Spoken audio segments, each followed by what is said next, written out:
Hello student, ज्ञान orbit में आपका स्वागत है।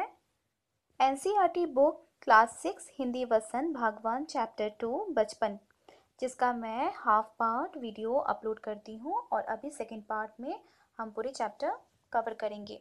बस 2 ही पेज बचा है, ज़्यादा टाइम नहीं लगेगा। तो चलिए शुरू करते हैं। लेखिका कह रही हैं कि हम जाने क्यों घोड़ों को कुछ कमतर करके समझते हैं, यानी हम लोग क्या घोड़े को बहुत ही कम समझते हैं, उस पर हंसते हैं। लेकिन घोड़े तो काफी बहुत ही काम के होते हैं ना।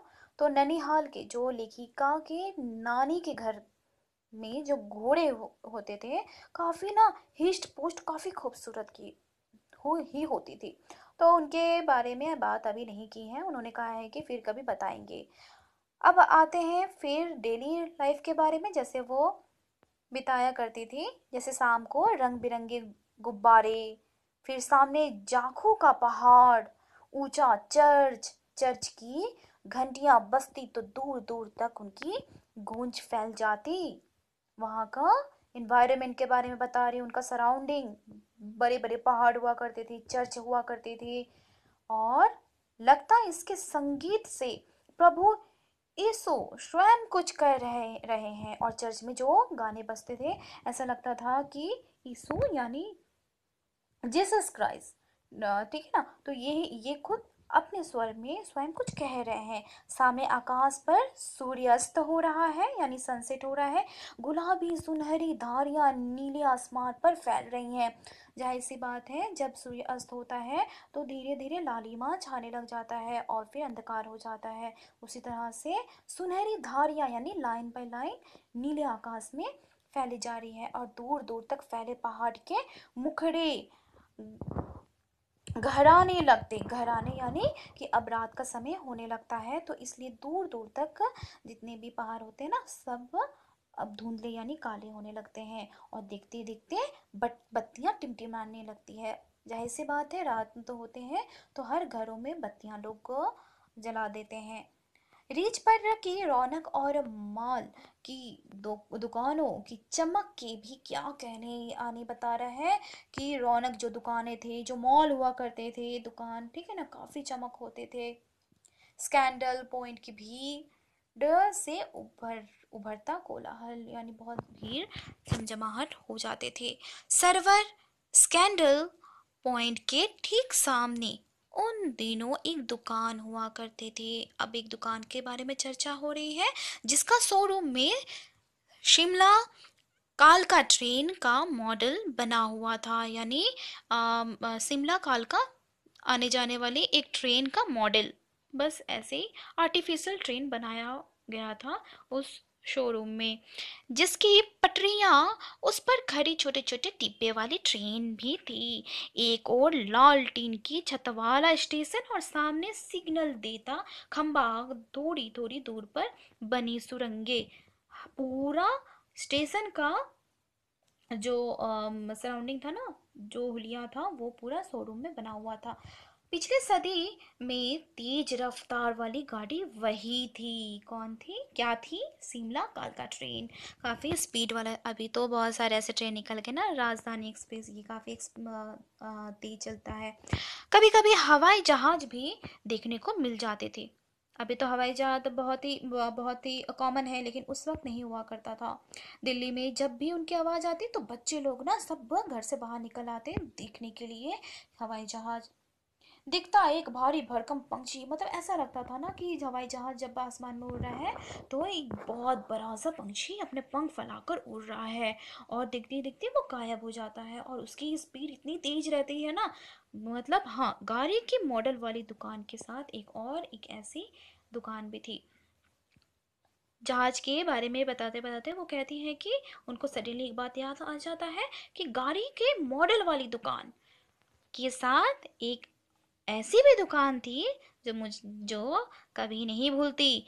यह वह दुकान थी जहां मेरा पहला चश्मा बना था, ठीक है, मतलब लेखिका चश्मा पहनती थी, तो वहां आंखों के डॉक्टर अंग्रेज थे, ठीक है। तो शुरू में चश्मा लगाना उनको बहुत ही अटपटा सा लगा, उनको अच्छा नहीं लगता था। तो छोटे बड़े मेरे चेहरे को ना हमेशा, मतलब उसके घर के जितने भी लोग थे, छोटे बड़े भाई बहन, सब उसके चेहरे को ऐसे देखते थे कि ये, और कहते थे कि आंखों में कुछ तकलीफ है। सभी पूछते हैं इस उम्र में, है ना, मतलब काफी उम्र, काफी, जब वो उनका एज छोटा था ना तब से वो चश्मा पहनने लगी थी। तो सब उनको सजेस्ट करते थे कि दूध पिया करो। मैं डॉक्टर साहिबा का कहाँ दोहरा देती, कुछ देर पहनूंगी तो ऐनक उतर जाएगी। यानी डॉक्टर कहते हैं ना कि चश्मा पहनो, और चश्मा पहनते पहनते आंखों का रोशनी वापस से ठीक हो जाता है। तो इसलिए वो भी कहती थी सबको कि मैं कुछ देर तक पहनूंगी, फिर मैं ऐनक यानी चश्मा उतार दूंगी, मतलब हमेशा के लिए उतर जाएगा। तो वैसा डॉक्टर साहब ने पूरा आश्वासन दिया था, लेकिन चश्मा तो अब तक नहीं उतरा।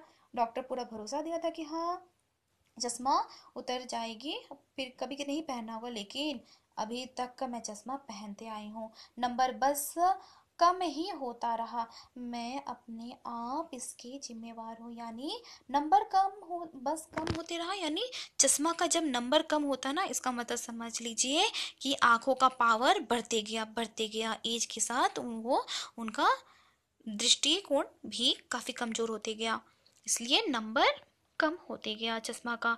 जब आप दिन की रोशनी को छोड़कर रात में टेबल लैंप के सामने काम करेंगी तो इसके अलावा और क्या होगा, है ना, कि दिन के रोशनी में काम नहीं करके अगर रात के टेबल लैंप में काम करेंगे तो जाहिर सी बात है आंखों में चश्मा लगेगा ही।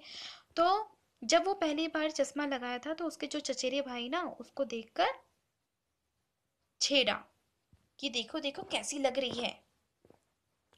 आंख पर चश्मा लगाया ताकि सूझे दूर की यह नहीं लड़की को मालूम सूरत बनी लंगूर की। मतलब उसके चचेरे भाई यही मजाक उड़ाते थे कि देखो चश्मा लगा तो ली है, ऐसा लग रहा है कि लंगूर की तरह फेस है। तो मैं खीजी कि मुझ पर यह क्यों दोहराया जा रहा है। मतलब वो काफी गुस्सा होती थी कि ऐसे क्यों कहा गया है।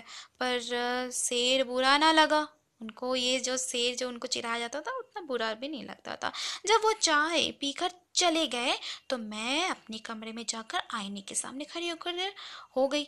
मतलब वो ना खुद को ना देखने लगी आईना में, कई बार अपने आप को देखा और अपने चेहरे से चश्मे भी उतारे फिर पहने, फिर उतारे फिर पहने, इस तरह से करते रही। सूरत बनी लंगूर की? नहीं नहीं, हाँ हाँ, मैंने अपनी छोटे भाई का टोपा उतार कर सिर पर रखा। ठीक है, मतलब उसके चचेरे भाई ने तो बहुत मजाक उड़ा दिया, इसीलिए वो खुद में कंफ्यूज है कि सच में क्या मेरा सूरत लंगूर की तरह लग रहा है। नहीं नहीं, फिर वो कहती है हाँ हाँ। तभी क्या होता है कि मैंने अपने उसी वक्त नेकी का अपने छोटे भाई का टोपी उतारकर सिर पर उठाकर अपने सिर पर रख दिया। कुछ अजीब सा लग रहा था, अच्छा भी और मजा किया भी, मतलब अच्छा भी लग रहा था और काफी फनी भी लग रहा था। तब की बात थी, अब तो चेहरा के साथ घुल मिल गया है चश्मा। मतलब वो तो उस वक्त की बात थी, छोटा मुंह और बड़े चश्मा अजीब लगता था, लेकिन अब तो ऐसा लगता है कि सब घुल मिल गया है, अब अच्छा लगता है। जब कभी उतना हुआ होता है तो चेहरा खाली खाली लगने लगता और चश्मा पहनते पहनते ना एक हैबिट सा हो जाता, और जब भी जैसे भी चश्मा उतार दो तो चेहरा काफी खाली खाली सा लगता है। याद आ गया वो टोपा, काली फ्रेम का चश्मा और लंगूर की सूरत, है ना। वो उस वक्त लेखिका का क्या टोपा यानी टोपी पहनती थी, काली फ्रेम का चश्मा भी पहनती थी, लंगूर का सूरत। हाँ, इन दिनों शिमला में मैं सिर पर टोपी लगाना पसंद करती हूँ। मैंने कई रंगों का जमा कर ली थी, मतलब उसे टोपी तो पहनना पसंद था, कई कलर का भी टोपी उनके पास था। कहाँ दुपट्टों का ओढ़ना और कहाँ सहज सहज सुविधा वाली हिमाचली टोपियाँ। मतलब अभी जिस तरह से आप तस्वीर में देख रहे हैं लेखिका अभी दुपट्टा ओढ़ रही है, तो वही कह रही है कि अभी क्या दुपट्टा ओढ़ रहे हैं, और एक समय ऐसा था जो हम रंग बिरंगे टोपियाँ पहना करते थे। तो इनके लिए तो ये कृष्णा सोबिता लेखिका का नाम है। आपको ये चैप्टर कैसा लगा? जाहिर से होप सो आपको समझ आया होगा। मिलते हैं नेक्स्ट क्लास में। Thank you.